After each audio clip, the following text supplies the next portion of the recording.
Hey guys, Beard of Odin here. Alex here.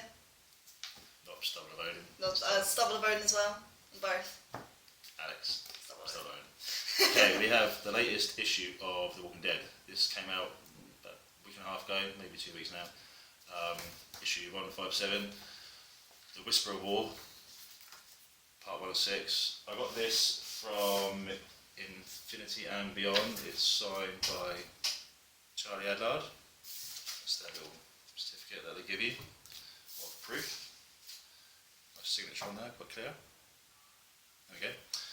Okay, so it is spoilers. If you haven't read it, maybe don't watch this video.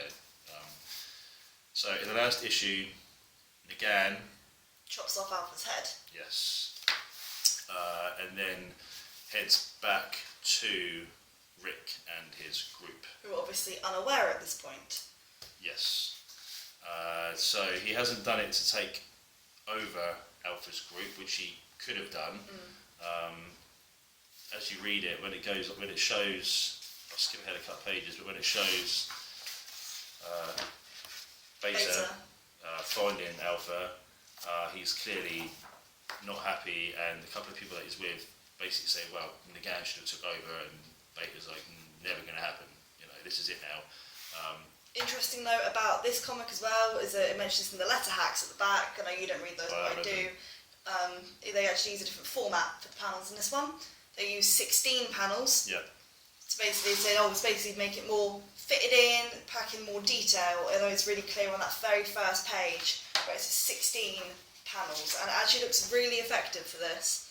Yeah, especially on the left. If you skip right to the end, skip to the end. I like the 16 panel kind of style. It's a bit more like old school comics, really. Yeah, there we go. Like that. Yeah, I like that style. Beta's not happy. He's basically saying that it's war now. This is war. Where is it? It's round about there. There we go. This is it now. They're on the attack. I was very surprised when Alpha died last issue. I was expecting her to be the main villain, but then, I don't know.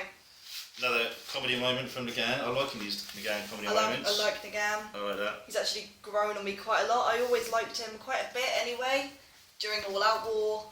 And I actually quite like him now. Yeah, he was just an asshole. Now he's kind of a funny asshole, really. Hello there, I come in peace. I like that. Yeah. That's cool. This is a bit cynical, isn't it? A bit. Dwight just wanted to shoot him, but whoever he's with. Looking forward to seeing Dwight in the TV show. Obviously, he hasn't got his scars at this point, so interesting to see how he gets those. Alpha's head. So basically, Rick says to Andrea and to Negan that he's going to keep him under control. He doesn't ever want Negan living with them in a group. He says that basically he can, at the end of this confrontation with the Whisperers, that Negan can live by himself in a little hut somewhere outside of the group, but be watched all the time. And for now, it put under the surveillance of Dwight, because Dwight knows him the best from obviously being in the Saviors with him. See, I can't see how Negan is just going to go, even if at the end of this 6-issue story arc, at the end of the war, if Negan and Rick are still alive, and if Rick's group is still functioning, and it's not just all ended in disarray, I can't see Negan just going off quietly outside to do it by himself. I can't see it happening. My personal bet is either on... Actually, I've kind of got 3 ideas. I either think this is going to be it, this is the end of the Hilltop. Hilltop is actually going to get destroyed. I think this is actually the most likely one. Okay. Because they've been living in the Hilltop, obviously in the comic for a number of years, and actually as we've been reading for over a year now, and I can't see that they could just live there forever. I think change has got to happen. I guess also, Rick could die. He could die. Or Negan could die. And I think it's either going to be... I think Negan's probably going to die, or end of the Hilltop, because they're getting too comfortable. Yeah, they're bringing in a lot of other soldiers, if you like, from other groups around. Cannon fodder. Maggie's group.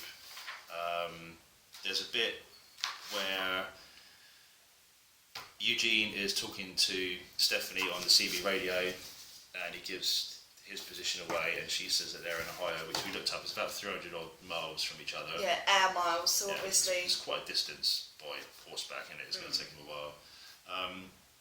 Where Ezekiel was in the kingdom, which we haven't really seen a lot of lately, they're a bit annoyed at the fact that Rick has put Michonne forward as leader, because they're saying, oh well, no, she broke Ezekiel's heart. Why should she lead us? But then a lot of people are happier about it. Obviously, the kingdom, even when the Gang was around, or at least the villain per se, they never bowed down to him. They were always like, oh no, screw you. Right. Ezekiel does what he wants. Yeah. So they're now a little bit frustrated that they're now bowing down to Rick. Rick says, give me soldiers, and they go, okay. Yeah, they kind of begrudgingly give soldiers. So all these, what's his name? Dwight sorts out a battle plan basically. Rick is staying back in his compound. Dwight is leading everybody. They've put some groups of people out in different areas because they're expecting a big horde to come along. Nagand is hanging around with Dwight, so we can keep an eye on him. Who was it they put up in the tower? Gabriel, the priest guy. that's it. He goes up in the tower. There he is, climbing up in his sniper position. Not expecting to see anything when he gets up there. And Then turn the page, double page spread. Already. Massive horde coming down. That's a lot. That is a lot of zombies. So then it ends with the nice 16-page panel. Everyone's reactions. Getting ready to fight, basically. So I think over the next 5 issues, it's all going to go tits up for them. People are going to die. It does say in the letter, right in the letter hacks, it does say it's going to be different for everybody on that last panel there. Yeah, which is why they're doing the 16 panel style, so they can then. Panel the whole.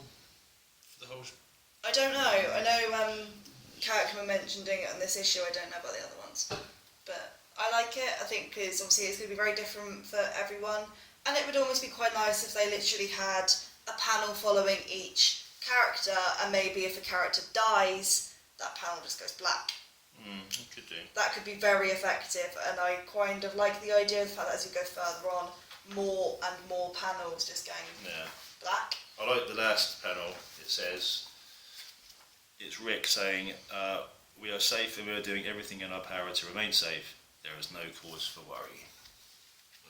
Completely unaware of what. How many are going to turn up? Yeah. And then the fact they're literally on their doorstep already. So yeah, another good issue, solid.